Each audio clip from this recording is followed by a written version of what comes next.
प्रिय मानस प्रेमियों, इससे पिछले भाग में आप लोगों ने सुना रावणादि का अत्याचार और भगवान श्री राम का जन्म, उनकी बाल लीला। और माता असमंजस में पड़ी जब देखा कि वही बालक पालने में लेटा हुआ है और वही बालक रसोई में भोजन कर रहा है। तो आगे की कहानी सुनिए।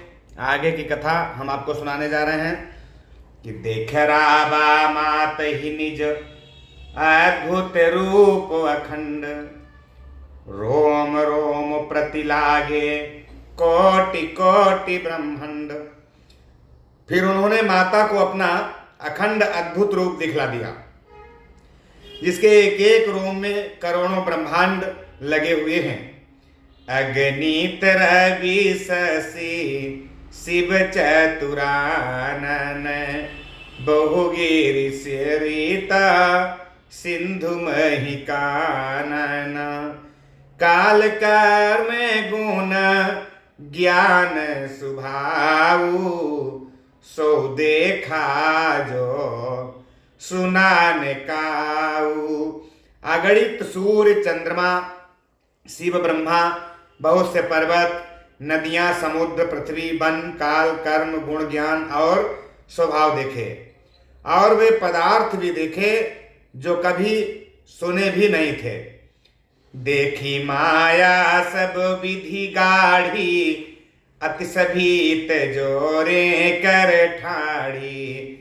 देखा जीव न चावई जाही, देखी भगति जो छोरई ताही। सब प्रकार से बलवती माया को देखा कि वह भगवान के सामने अत्यंत भयभीत होकर हाथ जोड़े खड़ी हुई है। जीव को देखा जिसे वो माया नचाती है, और फिर भक्ति को देखा जो उस जीव को माया से छुड़ाती है।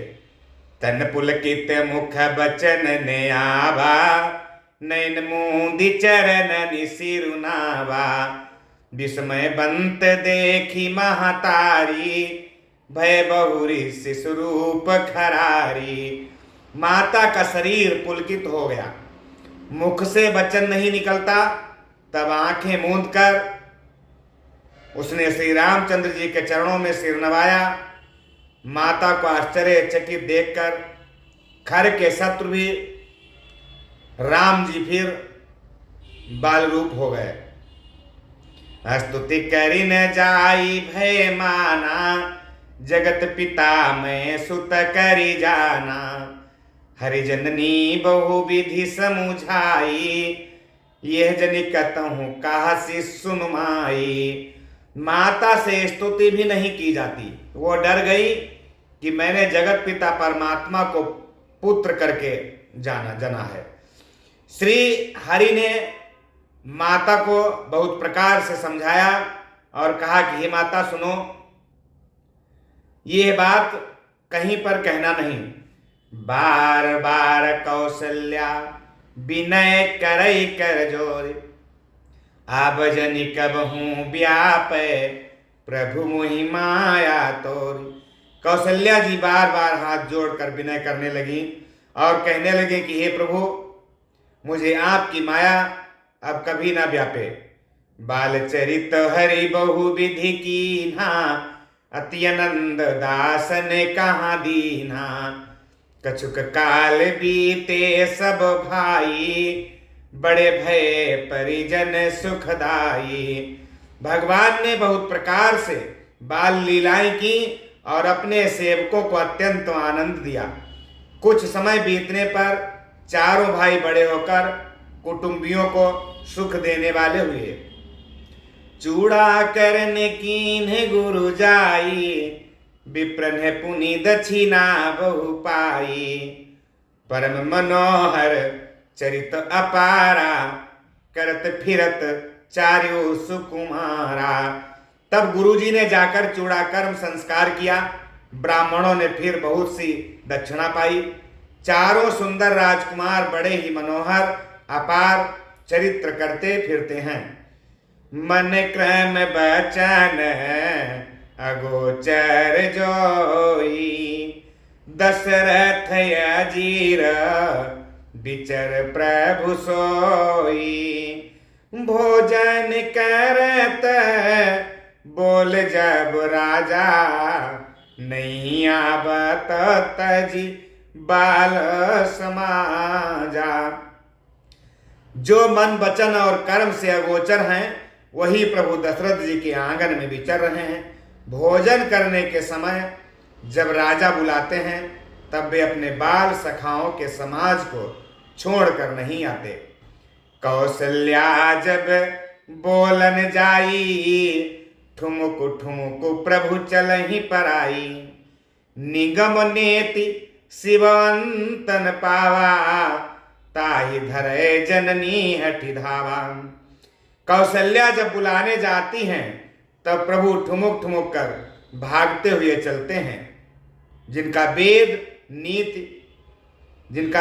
नीति इतना ही नहीं कहकर निरूपण करते हैं, और शिवजी ने जिनका अंत नहीं पाया, माता उन्हें हठ पूर्वक पकड़ने के लिए दौड़ रही हैं। धूसर धूरी भरे तनु आए, धूसर धूरी भरे तनु आए। भूपति बिहसी गोद बैठाए। वे शरीर में धूल लपेटे हुए आए और राजा ने हंसकर उन्हें गोद में बैठा लिया। भोजन करत चपल चित इत उत अवसर पाई। भाजी चले किलकत मुख दधि ओदन लपटाई। भोजन करते हैं पर चित्त चंचल है। अवसर पाकर मुंह में दही भात लपटाए किलकारी मारते हुए इधर उधर भाग कर जाते हैं। बाल चरितवती सरल सुहाए। शारद शेष शंभु श्रुति गाए।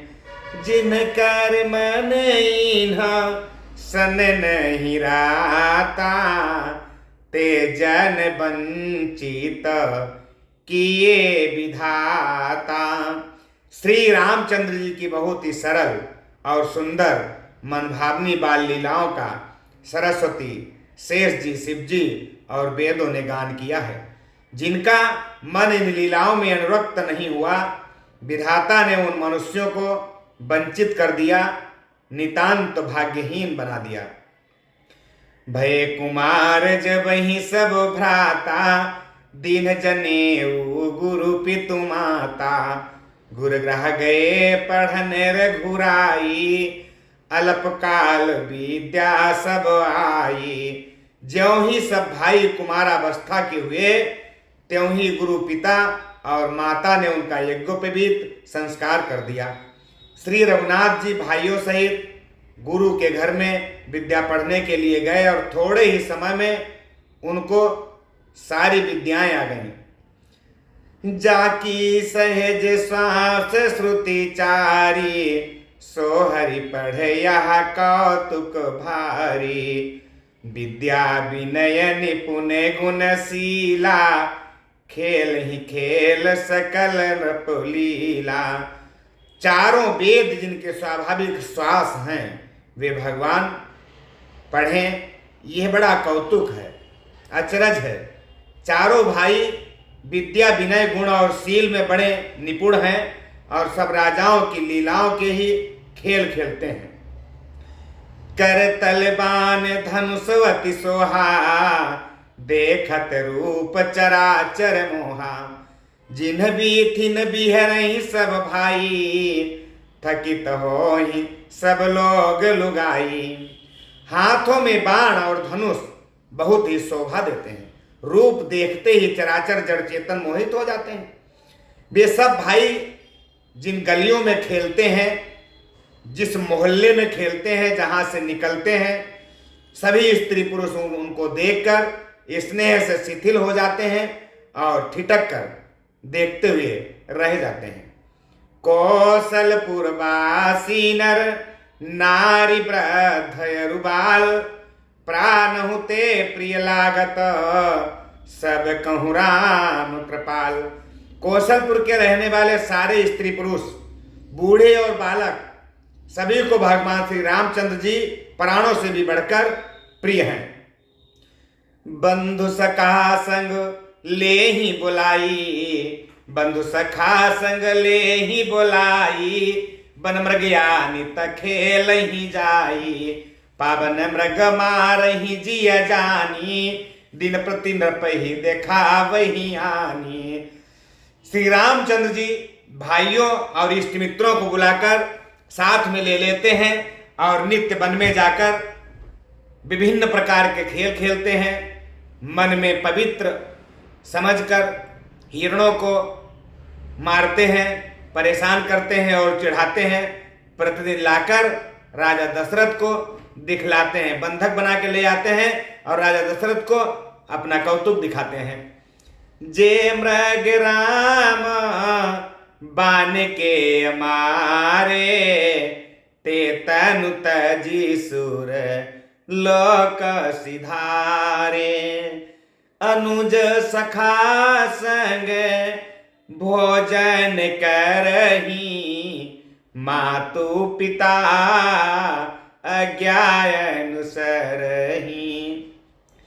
जो मृग श्री राम के बाण से मर जाते थे वे शरीर छोड़कर देवलोक को चले जाते थे। श्री रामचंद्र जी अपने छोटे भाइयों और सखाओं के साथ भोजन करते हैं और माता पिता की आज्ञा का नित्य पालन करते हैं।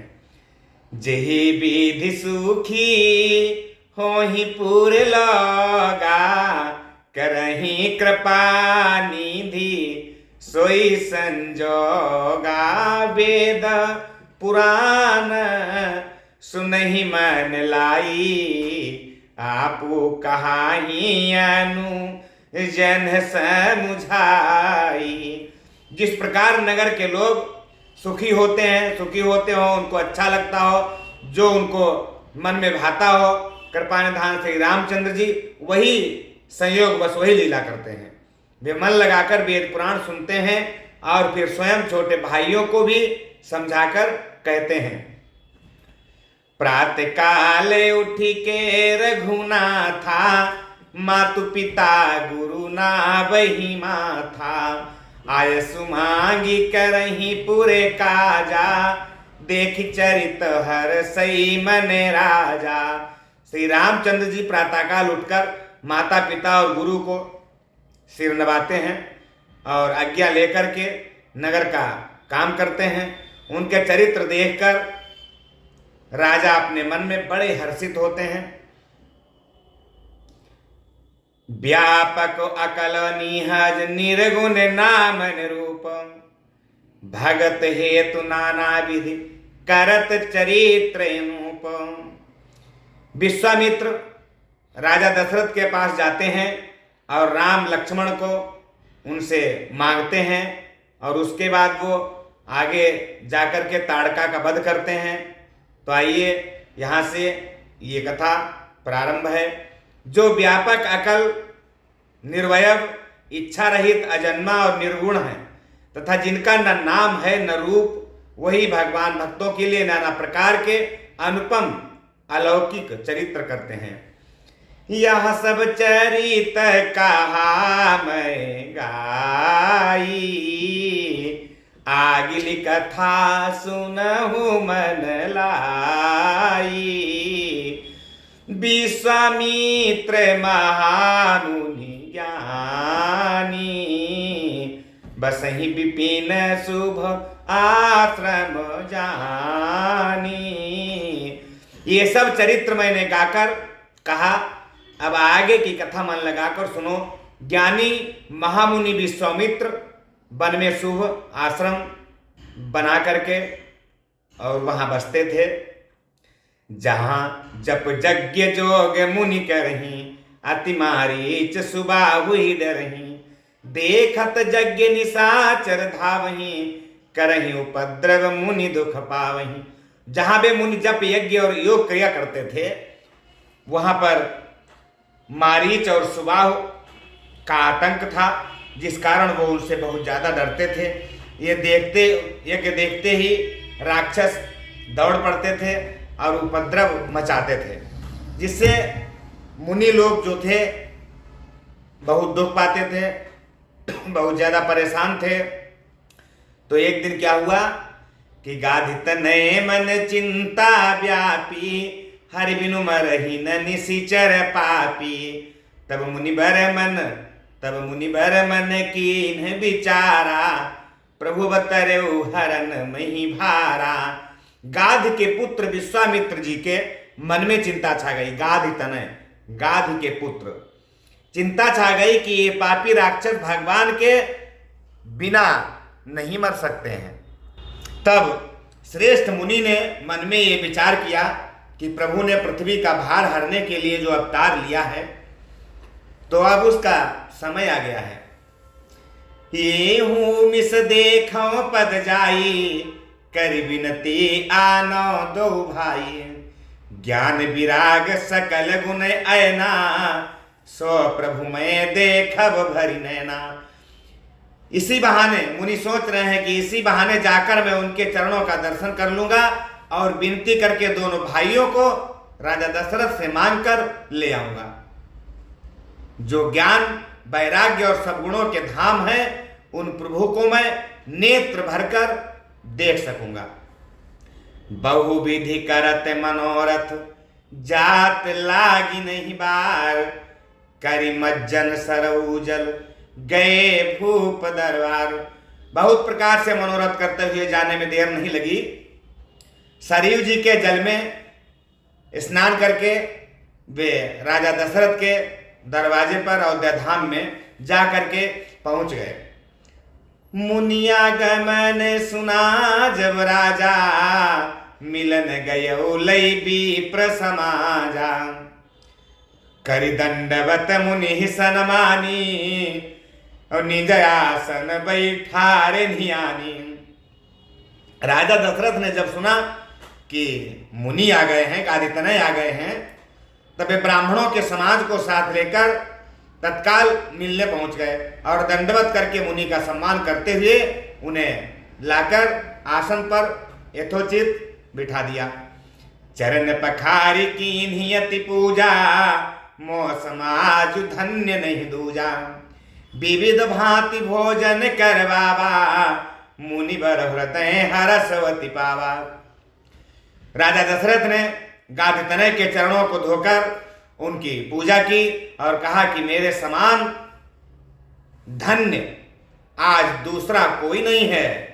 फिर अनेक प्रकार के भोजन करवाए, जिससे मुनि श्रेष्ठ अपने हृदय में बहुत ही हर्षित हुए।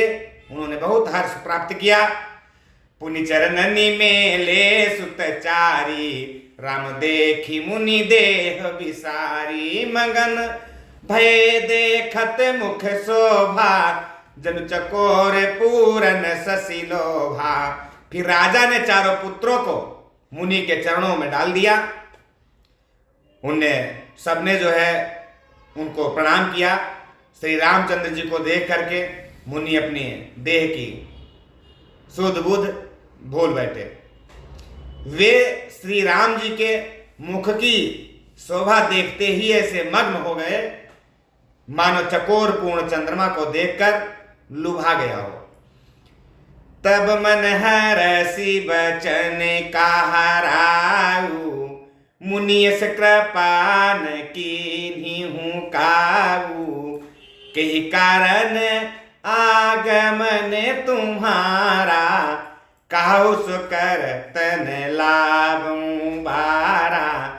तब राजा ने मन में हर्षित होकर के, प्रसन्न होकर के गाधि तनय से वचन कहे कि हे मुनि, इस प्रकार कृपा तो आपने कभी नहीं की।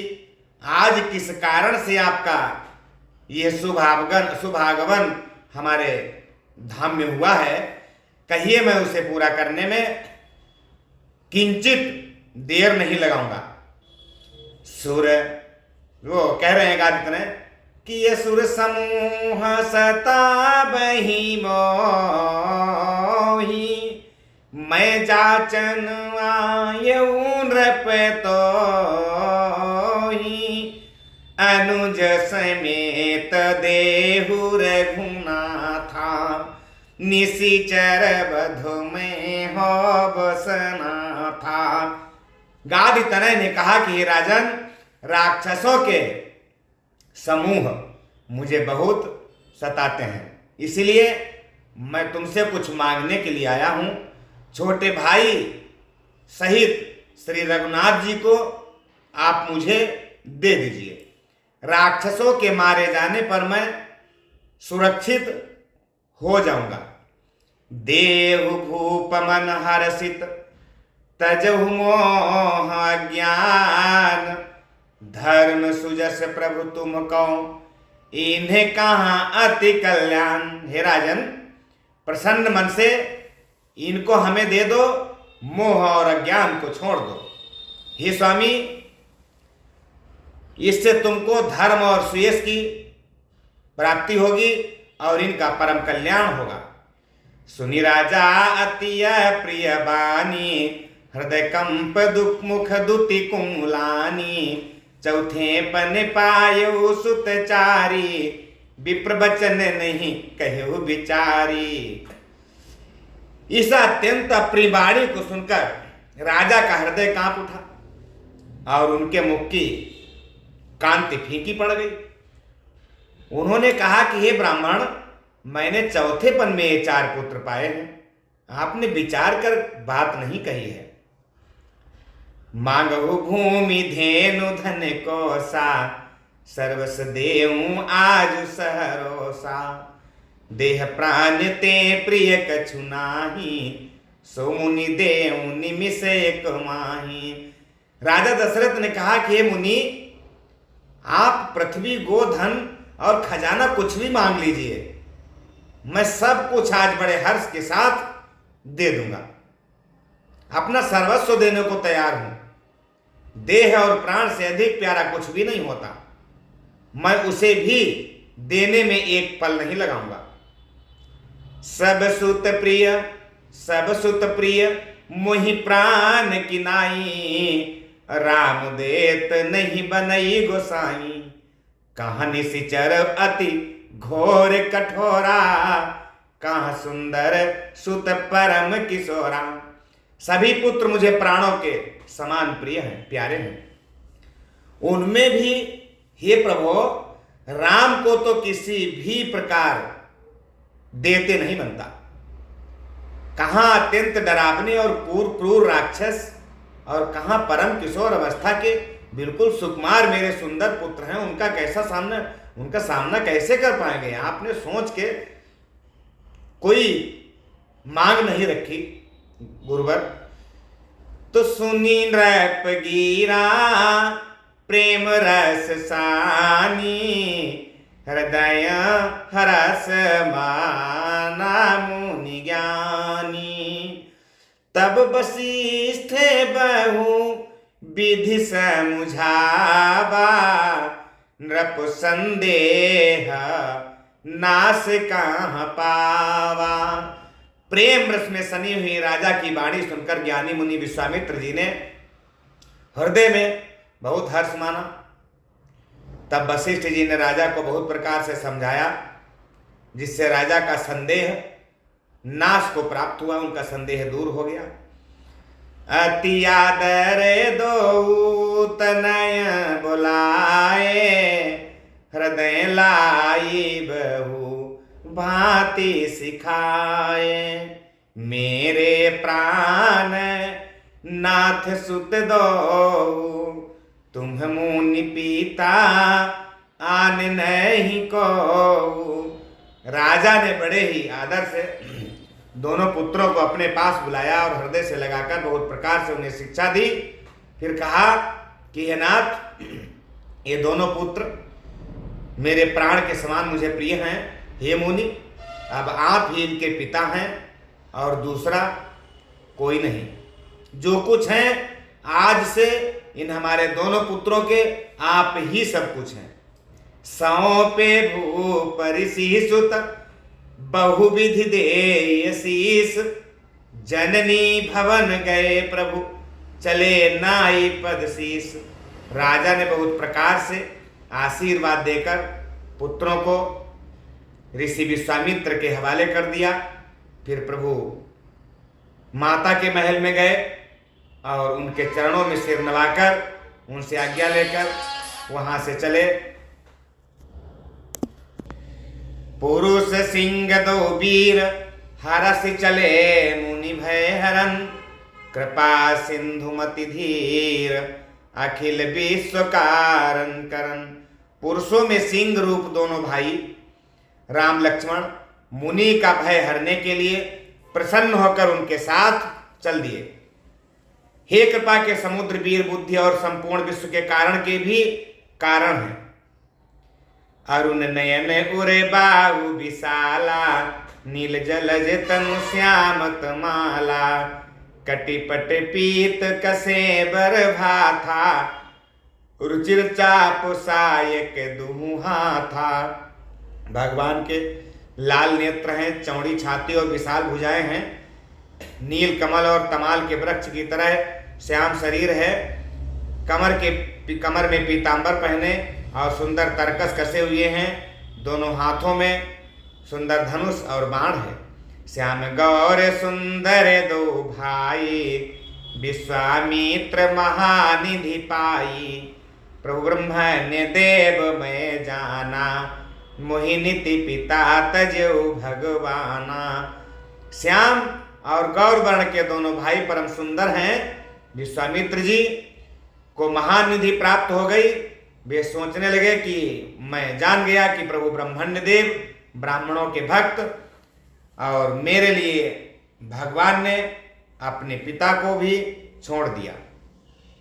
चले जाते मुनि दीन ही देखाई, सुनिताड़ का क्रोध करी धाई, एक ही बान प्राण हरि लीन्हा, दीन जानी ते ही निज पद दीन्हा। मार्ग में चले जाते हुए मुनि ने ताड़का को दिखलाया। शब्द सुनते ही वह क्रोध करके दौड़ी।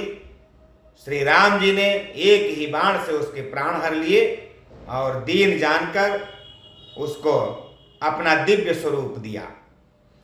तब ऋषि निज नाथ ही जिय चीन्ही, विद्या निधि कहूँ विद्या दीन्ही, जाते लाग न क्षुधा पिपासा, अतुलित बल तनु तेज प्रकाशा। तब ऋषि विश्वामित्र ने प्रभु को मन में विद्या का भंडार समझते हुए भी ऐसी विद्या दी जिससे भूख प्यास न लगे और शरीर में अतुलित बल और तेज का प्रकाश हो। आयुध सर्व समर्पिक प्रभु निज आश्रम जानी, कंद मूल फल भोजन दीन भगति हित जानी। सब अस्त्र शस्त्र समर्पण करके मुनि प्रभु श्री राम जी को अपने आश्रम में ले आए और उन्हें परम हितु जानकर भक्ति पूर्वक कंदमूल और फल का भोजन कराया। प्रातः कहा मुनि सने रघुराई, निर्भय यज्ञ करहु तुम जाई, होम करने लागे मुनि झारी, आपुर हे मख की रखवारी। सवेरे श्री रघुनाथ जी ने मुनि से कहा कि हे गुरुवर, आप जाकर निडर होकर अपना यज्ञ कीजिए। यह सुनकर सब मुनि हवन करने लगे और श्री राम जी यज्ञ की रखवाली पर डट गए। सुनि मारीच निशाचर क्रोही, लई सहाय धावा मुनि द्रोही, बिनु फरबान राम ते ही मारा, सत जो जन गा सागर पारा। ये समाचार सुनकर कि मुनियों का यज्ञ शुरू हो गया है, तो राक्षस मारीच अपने सहायकों को लेकर दौड़ा वहां चला आया। उसी समय श्री राम जी ने बिना फल वाला एक बाण उसको मारा, जिसके लगते ही वह 100 योजन के विस्तार वाले समुद्र के पार जाकर गिरा। पावक सर सुबाहु पूर्णिमारा, अनुज निशाचर कटकु संहारा मारी असुर द्विज निर्भयकारी स्तुति करही देव मुनि झारी। फिर सुबाहु को उन्होंने अग्निबाण मारा। इधर छोटे भाई लक्ष्मण जी ने राक्षसों की सेना का संहार कर डाला। इस प्रकार श्री राम जी ने राक्षसों को मारकर ब्राह्मणों को निर्भय कर दिया। तब सारे देवता और मुनि आकर के स्तुति करने लगे। ताहा पुनि कछु का दिवस रघुराया रहे कीन्ही विप्रन परदाया। भगत हेतु बहु कथा पुराना कहे विप्र यद्यपि प्रभु जाना। श्री रघुनाथ जी ने वहां कुछ दिन और रहकर ब्राह्मणों पर दया की। भक्ति के कारण ब्राह्मणों ने उन्हें पुराणों की बहुत सी कथाएं कहीं। यद्यपि प्रभु सब जानते ही थे। तब मुनि सादर कहा बुझाई चरित एक प्रभु देखिय जाई। धनुष यज्ञ सुनि रघुकुल नाथा हरस चले मुनि बर के साथा। तदनंतर मुनि ने आदर पूर्वक समझाकर कहा कि हे प्रभु चलकर एक चरित्र देखिए। रघुकुल के स्वामी श्री रामचंद्र जी धनुष यज्ञ की बात सुनकर मुनिश्रेष्ठ विश्वामित्र के साथ प्रसन्न होकर चल दिए। आश्रम एक दीख मग माही खग मृग जीव जंतु ताह नाही। मुनि पूछा मुनि शिला प्रभु देखी सकल कथा मुनि कहा विशेषी। मार्ग में एक आश्रम पड़ा दिखाई दिया जहां पशु पक्षी को भी जीव जंतु नहीं था। पशु पक्षी और जीव जंतु कोई नहीं था। पत्थर की एक शिला को देखकर प्रभु ने पूछा। तब मुनि ने विस्तार पूर्वक सब कथा उनको सुनाई। क्या बताया कि गौतम नारी श्राप बस उपल देह धरि धीर चरण कमल रज चाहति कृपा करहु रघुवीर। गौतम मुनि की स्त्री अहिल्या श्रापवश पत्थर की देह धारण किए बड़े धीरज से आपके चरणों की धूलि चाहती है। हे रघुवीर इस पर कृपा कीजिए। पर सत पद पावन शोक न सावन प्रगट भई तप पुंज सही देखत रघुनायक जन सुखदायक सन्मुख हुई कर जोरी रही अति प्रेम अधीरा पुलक शरीरा मुख नहीं आवई वचन कही अति सय बड़ भागी चरण हिलागी जुगल नयन जलधार बही।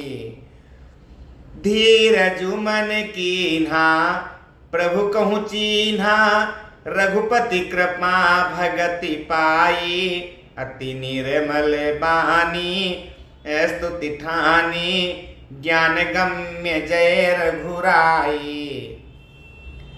मैं नारी पावन प्रभु जग पावन रावण रिपुजन सुखदाई राजीव बिलोचन भव भय मोचन पाहि पाहि सर नहीं आई। मुनि श्राप जो दीन्हा अति भल कीन्हा परम अनुग्रह मैं माना देखूं भरी लोचन हरि भव मोचन यही लाभ शंकर जाना।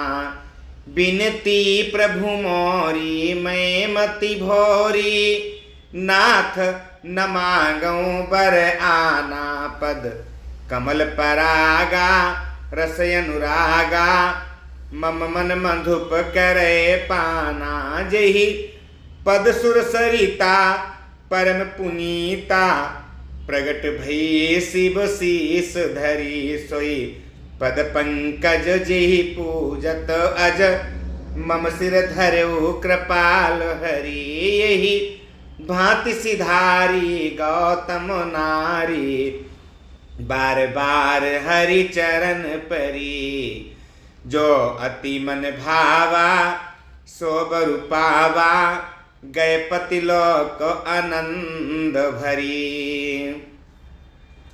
श्री रामचंद्र जी के पवित्र और शोक को नाश करने वाले चरणों का स्पर्श पाते ही सचमुच वह तपोमूर्ति अहिल्या प्रकट हो गई। भक्तों को सुख देने वाले श्री रघुनाथ जी को देखकर वह हाथ जोड़कर सामने खड़ी हो गई। अत्यंत प्रेम के कारण वह अधीर हो गई। उसका शरीर पुलकित हो उठा। मुख से वचन कहने में नहीं आते थे। वह अत्यंत बड़भागिनी अहिल्या प्रभु के चरणों से लिपट गई और उसके दोनों नेत्रों से प्रेम और आनंद के आंसुओं की धारा बहने लगी। फिर उसने मन में धीरज धरकर प्रभु को पहचाना और श्री रघुनाथ जी की कृपा से भक्ति प्राप्त की। तब अत्यंत निर्मल वाणी से उसने स्तुति प्रारंभ की। कहा कि हे ज्ञान से जानने योग्य श्री रघुनाथ जी, आपकी जय हो। मैं अपवित्र स्त्री हूँ। हे प्रभु, आप जगत को पवित्र करने वाले, भक्तों को सुख देने वाले और रावण के शत्रु हैं। हे कमल नयन, हे संसार जन्म मृत्यु के भय से छुड़ाने वाले, मैं आपकी शरण में आई हूँ, मेरी रक्षा कीजिए। मुनि ने जो श्राप मुझे दिया सो बहुत ही अच्छा किया। मैं उसे अत्यंत अनुग्रह करके मानती हूँ कि जिसके कारण मैंने संसार से छुड़ाने वाले श्री हरि को अपने नेत्रों से जी भरकर देख पाया। इसी आपके दर्शन को शंकर जी सबसे बड़ा लाभ समझते हैं। हे प्रभु, मैं बुद्धि की बड़ी भोली हूँ। मेरी एक विनती है। हे नाथ, मैं और कोई वर नहीं मांगती, केवल यही चाहती हूँ कि मेरा मन रूपी भंवरा आपके चरण कमल की रज के प्रेम रूपी रस का सदा पान करता रहे। जिन चरणों से परम पवित्र देव नदी गंगा जी प्रकट हुई, जिन्हें शिव जी ने सिर पर धारण किया और जिन चरण कमलों को ब्रह्मा जी पूजते हैं, कृपालु हरि, आपने उन्हीं को मेरे सिर पर रखा। इस प्रकार स्तुति करती हुई बार बार भगवान के चरणों में गिरकर जो मन को बहुत ही अच्छा लगा, उस वर को पाकर गौतम की स्त्री अहिल्या आनंद में भरी हुई पतिलोक को चली गई। आसे प्रभु दीन बंधु हरि, कारण रहित दयाल, तुलसीदास सठ तेहि भजु छाड़ी कपट जंजाल। प्रभु श्री रामचंद्र जी ऐसे दीन बंधु और बिना ही कारण दया करने वाले हैं। तुलसीदास जी कहते हैं कि हे सठ मन, तू कपट जंजाल छोड़कर उन्हीं का भजन कर, इसी में कल्याण है। चले राम लक्ष्मण मुनि संगा, गए जहां जग पावनी गंगा, गाधि सून सब कथा सुनाई, जे प्रकार सुर सरि मही आई। अहिल्या का उद्धार करने को उपरांत श्री राम जी और लक्ष्मण जी मुनि के साथ वहां से चल दिए। वे वहां गए जहां जगत को पवित्र करने वाली गंगा जी थी। महाराज गाध के पुत्र विश्वामित्र जी ने वो सब कथा कह सुनाई, जिस प्रकार देव नदी गंगा जी पृथ्वी पर आई थी। तब प्रभु ऋषि न समेत नहाए, विविध दान मही देवन पाए, हर्ष चले मुनि वृंद सहाया, बेगी विदेह नगर निराया। तब प्रभु ने ऋषियों सहित गंगा जी में वहां स्नान किया और ब्राह्मणों ने भांत भांत के दान पाए। फिर मुनिवृंद के साथ वे प्रसन्न होकर वहाँ से चले और शीघ्र ही जनकपुर के निकट जा करके पहुँच गए। पुर रम्यता राम जब देखी, हर से अनुज समेत विशेषी, बापी कूप सरित सर नाना, सलिल सुधा सम मनि सोपाना। श्री राम जी ने जब जनकपुर की शोभा देखी तब वे छोटे भाई लक्ष्मण जी सहित अत्यंत हर्षित हुए। बहुत अच्छा लगा। वहाँ अनेकों बावलियाँ, कुएं, नदी और तालाब देखे जिनमें अमृत के समान जल है और मणियों की सीढ़ियाँ बनी हुई हैं। गुंजत मंजु मत्त रस भृंगा, कूजत कल बहु बरन बिहंगा, बरन बरन बिकसे बन जाता, त्रिविध समीर सदा सुख दाता। मकरंद रस से मतवाले होकर भंवरे सुंदर गुंजार कर रहे हैं। रंग बिरंगे बहुत से पक्षी मधुर शब्द कर रहे हैं। रंग रंग के कमल खिले हैं। सदा सब ऋतुओं में सुख देने वाला शीतल मंद सुगंध वायु चल रही है, पवन बह रहा है। सुमन बाटिका बागवन विपुल विहंग निवास, फूलत फलत सुपल्लवत सोहत पुर चहुपास। पुष्प वाटिका बाग और वन जिसमें बहुत से पक्षियों का विचरण है, फूलते फलते और सुंदर पत्तों से लदे हुए नगर के चारों ओर सुशोभित हैं। बनैन बरनत नगर निकाई, जहाँ जाई मन ताहई लो भाई, चारु बजारु विचित्र बारी, मणिमय विधि जनु स्वकर संवारी। नगर की सुंदरता का वर्णन करते नहीं बनता। मन जहाँ जाता है वहीं लुभा जाता है। सुंदर बाजार है, मणियों से बने हुए विचित्र छज्जे हैं, मानो ब्रह्मा ने उन्हें अपने हाथों से बनाया हो। धनिक बनी का बारा, धनिक बनी का बारा, धनद समाना, बैठे असकाला वस्तु लाय नाना, चौहाट सुंदर गली सुहाई, संतत राही सुगंध सिंचाई। कुबेर के समान श्रेष्ठ धनी व्यापारी सब प्रकार की अनेक वस्तुएं लेकर बैठे हुए हैं। सुंदर चौराहे और सुहावनी गलियां सदा सुगंध से भरपूर रहती हैं।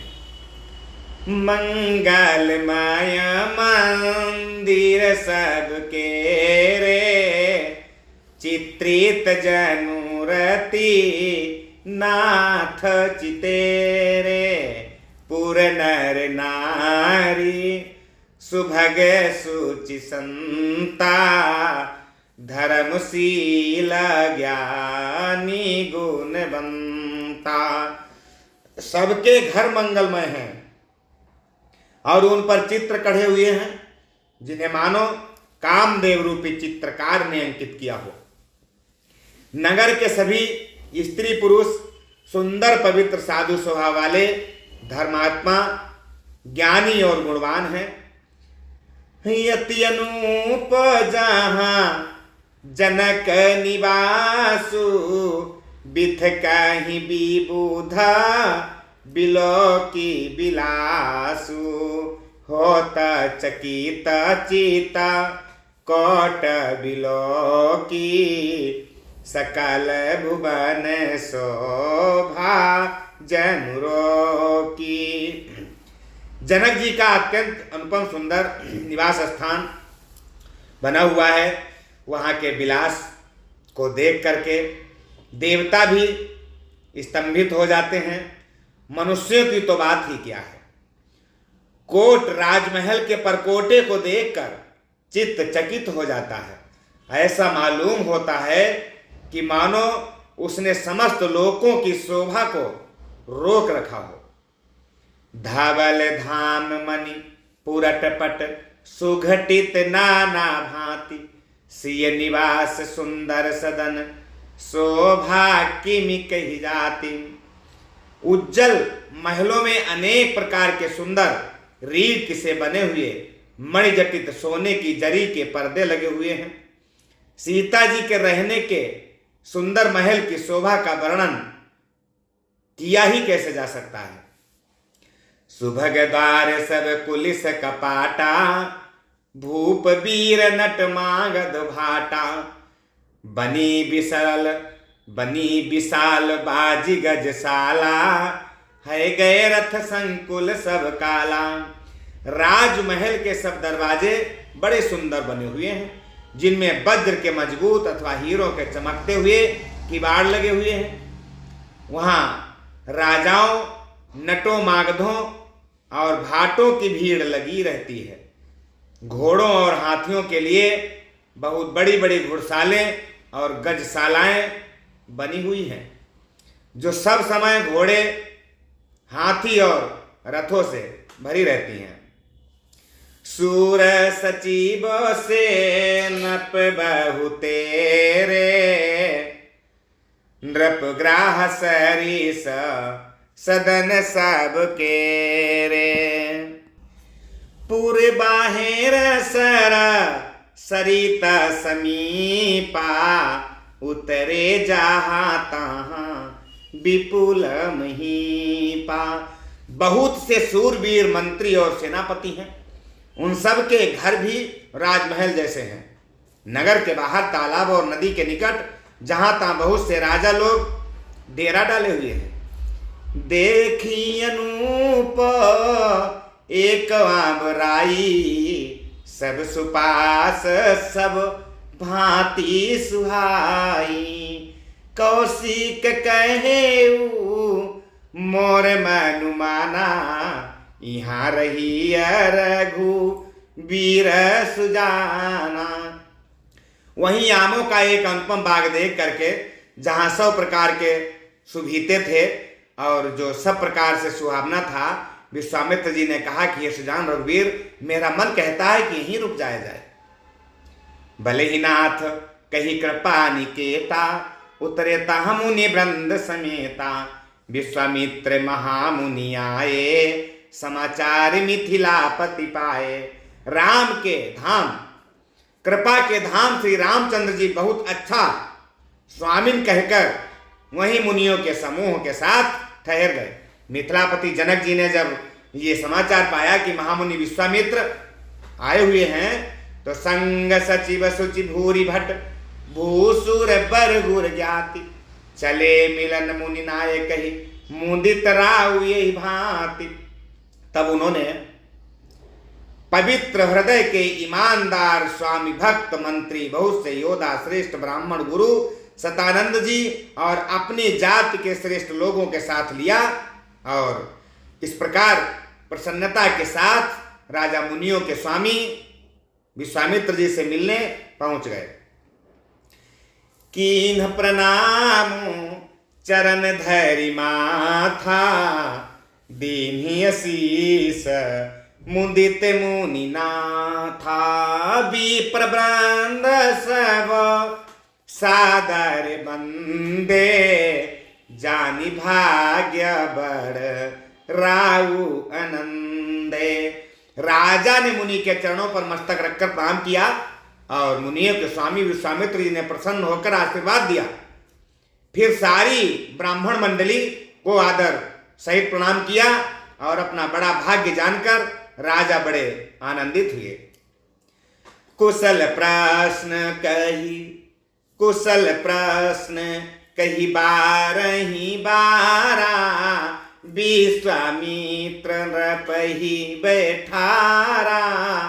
तेहि अवसर आए दो भाई, गए रहे देखन फूले भाई। बार बार कुशल प्रश्न करके विश्वामित्र जी ने राजा को वहां बैठाया और उसी समय दोनों भाई वहां पहुंचे जो फुलवाड़ी देखने गए हुए थे। श्याम गौर मृदु बैस किशोरा, लोचन सुखद विश्वचित चोरा। उठे सकल जब रघुपति आए, विश्वामित्र निकट बैठाए। सुकुमार किशोर अवस्था वाले श्याम और गौर वर्ण के दोनों कुमार, नेत्रों को सुख देने वाले और सारे विश्व के चित्त को चुराने वाले, जब रघुनाथ जी आए तब सभी उनके रूप एवं तेज से बड़े प्रभावित हुए और उठ करके खड़े हो गए। विश्वामित्र जी ने उनको अपने पास बैठा लिया। भय भूप सब सुखी देखी दो भ्राता, बारी बिलोचन पुलकित गाता, मूर्ति मधुर मनोहर देखी, भयो विदेहु विशेषी। दोनों भाइयों को देख करके सभी सुखी हो गए। सबके नेत्रों में जल भर आया, आनंद और प्रेम के आंसू उमड़ पड़े और शरीर रोमांचित हो उठे।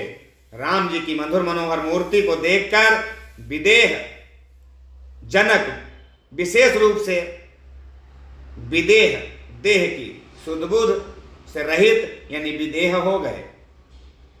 प्रेम मगन मनुजान नृपु करि विवेक धरि धीर, बोले मुनि पद नाई सिरु गद गद गिरा गभीर। मन को प्रेम में मग्न जान राजा जनक ने विवेक का आश्रय लेकर धीरज धारण किया और मुनि के चरणों में सिर नवाकर प्रेम भरी गंभीर वाणी से कहा, कहेहु नाथ सुंदर दो बालक, मुनि कुल तिलक किनृप कुल पालक। ब्रह्म जो निगम नेति कही गावा, उभय बेश धरि की सोईयावा। हे नाथ कहिए, ये दोनों सुंदर बालक मुनिकुल के भूषण आभूषण हैं या किसी राजवंश के पालक हैं, अथवा जिसका वेदों ने नेति कहकर गान किया है, वह ब्रह्म तो युगल रूप धरकर नहीं आए हैं। सहज विरागे रूप मनु मोरा, थकित होत जिमि चंद चकोरा। ताते प्रभु पूछऊं सती भाऊ, कहु नाथ जनि करहु दुराऊ। मेरा मन जो स्वभाव से वैराग्य रूप बना हुआ है, इन्हें देखकर इस तरह मुग्ध हो रहा है जैसे चंद्रमा को देखकर चकोर मुग्ध होता है। हे प्रभु, इसलिए मैं आपसे सत्य निश्चल भाव से पूछता हूं, हे नाथ बताइए, छिपाओ न कीजिए। इन्हीं बिलोकत अति अनुरागा, बरबस ब्रह्म सुख ही मन त्यागा। कहा मुनि बिहसी कहो नृपनी का, बचन तुम्हार न होई अलीका। इनको देखते ही अत्यंत प्रेम के बस होकर मेरे मन ने जबरदस्ती ब्रह्म सुख को त्याग दिया है। मुनि ने हंसकर कहा, हे राजन, आपने ठीक ही कहा, यथार्थ है, आपका वचन मिथ्या नहीं हो सकता। ए प्रिय सब ही जहां लगी प्राणी, मन मुस्काही राम सुनि बानी। रघुकुल मणि दशरथ के जाए, मम हित लागी नरेश पठाए। जगत में जहां तक जितने भी प्राणी हैं, वे ये सभी को प्रिय हैं। मुनि की रहस्यमयी वाणी सुनकर श्री राम जी मन ही मन मुस्कुराए, हंसकर मानो संकेत करते हैं कि रहस्य खोलिए नहीं। तब मुनि ने कहा कि ये रघुकुल मणि महाराजा दशरथ के पुत्र हैं और मेरे हित के लिए राजा ने इन्हें मेरे साथ भेजा है। राम लखनु दो बंधु बर, रूपशील बल धाम। मख राख्यो सब साखी जगु, जिते असुर संग्राम। ये राम और लक्ष्मण दोनों श्रेष्ठ भाई रूप, शील और बल के धाम हैं। सारा जगत इस बात का साक्षी है कि इन्होंने युद्ध में असुरों को जीतकर मेरे यज्ञ की रक्षा की है। मुनि तब चरण देखी कहराऊ, कही न सकऊं निजे पुण्य प्रभाऊ। सुंदर श्याम गौर दो भ्राता, आनंद हूं के आनंद दाता। राजा ने कहा कि हे मुनि, आपके चरणों के दर्शन कर मैं अपना पुण्य प्रभाव कह नहीं सकता। ये सुंदर श्याम और गौर वर्ण के दोनों भाई आनंद को भी आनंद देने वाले हैं। इनके प्रीति परस पर पावनी, कहीं न जाई मन भाव सुहावनी। सुनहु नाथ कहा मुदित विदेहु, ब्रह्म जीव इब सहज स्नेहु। इनकी आपस की प्रीत बड़ी पवित्र और सुहावनी है। वह मन को बहुत भाती है, पर वाणी से कही नहीं जा सकती। जनक जी आनंदित होकर कहते हैं कि हे नाथ सुनिए, ब्रह्म और जीव की तरह ही इनमें स्वाभाविक प्रेम है। पुनि पुनि प्रभु ही चितब नर नाहु, पुलक गात उरा अधिक उछाहु। मुनि ही प्रशंसी नाई पद सीसु, चले लबाई नगर अबनीसु। राजा बार बार प्रभु को देखते हैं, दृष्टि वहां से हटाना ही नहीं जानते। प्रेम से शरीर पुलकित हो रहा है और हृदय में बहुत बड़ा उत्साह है, बड़ा आनंद है। फिर मुनि की प्रशंसा करके और उनके चरणों में सिर नवाकर राजा उन्हें अपने नगर में लिवा ले गए। सुंदर सदन सुखद सब काला, तहाँ बासुले दीन भुआला। करी पूजा सब विधि सेवकाई, गयौ राउ गृह विदा कराई। एक सुंदर महल जो सब समय सभी ऋतुओं में सुखदायक था, वहां राजा ने उन्हें ले जाकर ठहरा दिया। तदनंतर सब प्रकार से पूजा और सेवा करके राजा विदा मांगकर अपने घर को गए। ऋषय संग रघुवंश मनि, करि भोजन विश्राम। बैठे प्रभु भ्राता सहित, दिवसु रहा भरि जाम। रघुकुल के शिरोमणि प्रभु श्री रामचंद्र जी ऋषियों के साथ भोजन और विश्राम करके भाई लक्ष्मण समेत बैठ गए। उस समय पहर भर दिन रह गया। लखन हृदय लालसा विशेषी, जाई जनक पुर आई देखी। प्रभु भय बहुरी मुनि सकुचाही, प्रगटन काहि मन ही मुसुकाही। लक्ष्मण जी के हृदय में विशेष लालसा हुई कि जाकर जनकपुर देख लिया जावे, परंतु प्रभु श्री रामचंद्र जी का डर है और फिर मुनि से भी सकुचाते हैं, इसलिए प्रकट में कुछ बोल नहीं सके, मन ही मन मुस्कुरा रहे हैं। तो राम अनुज मन की गति जानी, राम अनुज मन की गति जानी। भगत बछल ताहि हुलसानी, परम विनीत सकुचि मुसुकाई। बोले गुरु अनुशासन पाई। अंतर्यामी श्री रामचंद्र जी ने छोटे भाई के मन की बात जान ली। तब उनके हृदय में भक्त वत्सलता उमड़ आई। वे गुरु की आज्ञा पाकर बहुत ही विनय के साथ सकुचाते हुए मुस्कुराकर बोले कि नाथ लखनपुर देखना चाही। प्रभु सकोच डर प्रगट न काहि। जो राउरे आय सुमय पावो, नगर दिखाई तुरत ले आवो। कहा कि हे नाथ, जो छोटे भाई लक्ष्मण जी है ना, ये नगर देखना चाहते हैं, किंतु प्रभु आपके डर और संकोच के कारण स्पष्ट नहीं कर सकते। यदि आपकी आज्ञा पाऊं तो मैं इनको नगर दिखाकर और तुरंत ही वापस ले आऊंगा।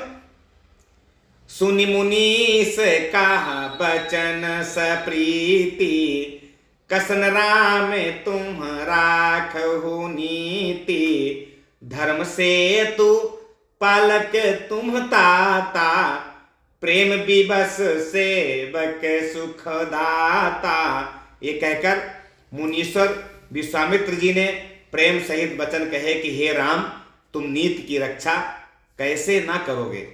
हे तात, तुम धर्म की मर्यादा का पालन करने वाले और प्रेम के वशीभूत होकर सेवकों को सुख देने वाले हो। तो इसलिए कि जाई देखिया बहु नगरु, सुख निधान दो भाई। करहु सुफल सबके नयन, सुंदर बदन दिखाई। सुख के निधान दोनों भाई जाकर के नगर देख के आओ, अपने सुंदर मुख दिखाकर सब नगर वासियों के नेत्रों को सफल करो। मुनि पद का माला बंदी दो भ्राता, चले लो कलो चन सुख दाता। बालक वृंदा देखिया ति शोभा, चले लगे संग लो चन मैनु लोभा। सब लोगों के नेत्रों को सुख देने वाले दोनों भाई मुनि के चरण कमलों की वंदना करके वहां से चल दिए। बालकों के झुंड इनके सौंदर्य की अत्यंत शोभा देख करके साथ में हो लिए। उनके नेत्र और मन इनकी माधुरी पर लुभा गए। पीता बसना परी कर कटी भाथा, चारु चाप कसर सोहत हाथा। तनि अनुहारा तसु चंदन खोरी, श्यामल गौर मनोहर जोरी। दोनों भाइयों के पीले रंग के वस्त्र हैं और कमर के पीले दुपट्टों में तरकस बंधे हुए हैं। हाथों में सुंदर धनुष बाण सुशोभित हैं। श्याम और गौर वर्ण के शरीरों के अनुकूल अर्थात जिस रंग का चंदन अधिक भवे उस पर उसी रंग के सुंदर चंदन की खौर लगी है। सांवरे और गोरे रंग की मनोहर जोड़ी बड़ी सुंदर लग रही है। के हरिकंधर बाहु विशाला, उरयति रुचिर नांग मणिमाला। सुभग सोन सर सिरुहलोचन, बदन मयंक तापुत्रे मोचन। सिंह के समान पुष्ट गर्दन, गले का पिछला भाग है और विशाल भुजाएं हैं। चौड़ी छाती पर अत्यंत सुंदर गजमुक्ता की माला है। सुंदर लाल कमल के समान नेत्र हैं। तीनों तापों से छुड़ाने वाला चंद्रमा के समान मुख है। और क्या है कि कानन ही काना का फूल छवि देही, चित बात चिताही चोरी जनु लेही। चित बनी चारू भ्रकुटी बर बाकी, तिलक रेखा शोभा जनु चाकी। कानों में सोने के कर्णफूल अत्यंत शोभा दे रहे हैं और देखते ही देखने वाले के चित्त को चुरा लेते हैं। उनकी चितवन बड़ी मनोहर है और भौहें तिरछी एवं सुंदर हैं। माथे पर तिलक की रेखाएं ऐसी सुंदर हैं मानो मूर्तिमती शोभा पर मुहर लगा दी गई हो।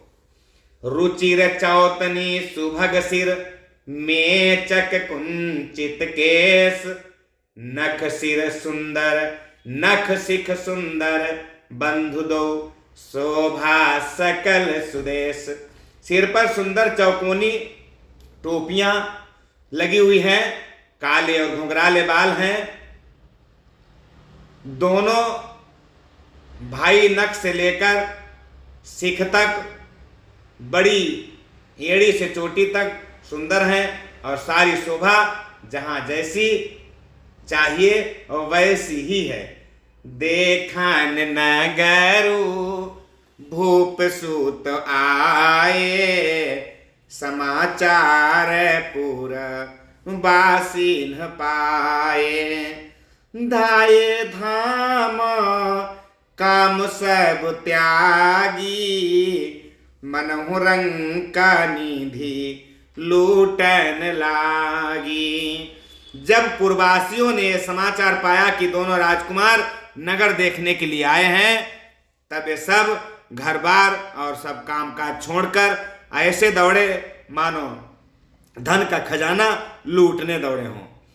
निरखि सहज सुंदर दो भाई, हो ही सुखी लोचन फल पाई। जुबती भवन झरो खनि लागी, निरखहि राम रूप अनुरागी। स्वभाव से ही सुंदर दोनों भाइयों को देखकर वे लोग नेत्रों का फल पाकर सुखी हो रहे हैं। युवती स्त्रियां घर के झरोकों से लगी हुई प्रेम सहित श्री रामचंद्र जी के रूप को देख रही हैं। और क्या है कि कहीं परस पर बचन सप्रीति, सखीन कोटि कामो छवि जीती। सुर नर असुर नाग मुनि माही, शोभा असी कहूं सुनियति नाही। वे आपस में बड़े प्रेम से बातें कर रही हैं। हे सखी, कह रही हैं, हे सखी, इन्होंने करोड़ों कामदेवों की छवि को जीत लिया है। देवता, मनुष्य, असुर, नाग और मुनियों में ऐसी शोभा तो कहीं नहीं सुनने में आती। विष्णु चारि भुज विधि मुख चारी, बिकट बेस मुख पंच पुरारी। अपर देव अस को नयाही, ये छवि सखी पट तरिय जाही। भगवान विष्णु के 4 भुजाएं हैं, ब्रह्मा जी के 4 मुख हैं, शिव जी का विकट भयानक बेस और उनके 5 मुंह हैं। हे सखी, दूसरा देवता भी कोई ऐसा नहीं है जिसके साथ इस छवि की उपमा दी जाए। वै किशोर सुषमा सदन, श्याम गौर सुख धाम।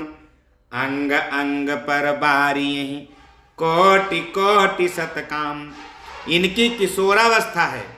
ये सुंदरता के घर सांवले और गोरे रंग के तथा सुख के धाम हैं। इनके अंग अंग पर करोड़ों अरबों कामदेवों को निछावर कर देना चाहिए।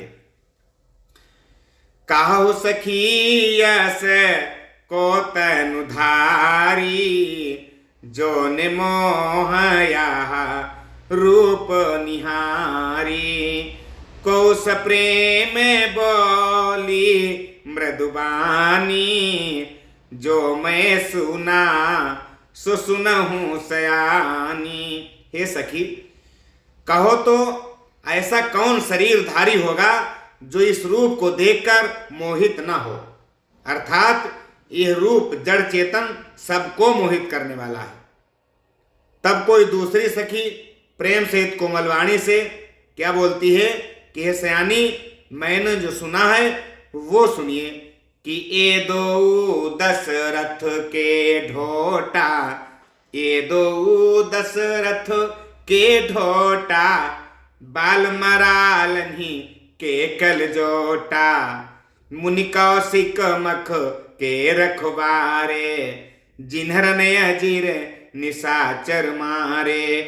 कहा कि ये दोनों राजकुमार महाराजा दशरथ जी के हैं, जो अयोध्या के राजा हैं। बाल राजहंसों का सा सुंदर जोड़ा है। ये मुनि विश्वामित्र के यज्ञ की रक्षा करने के लिए आए हैं। इन्होंने युद्ध के मैदान में राक्षसों को मारा है। श्याम गाते कल कंज बिलोचन, जो मारीच सुभुज मधुमोचन।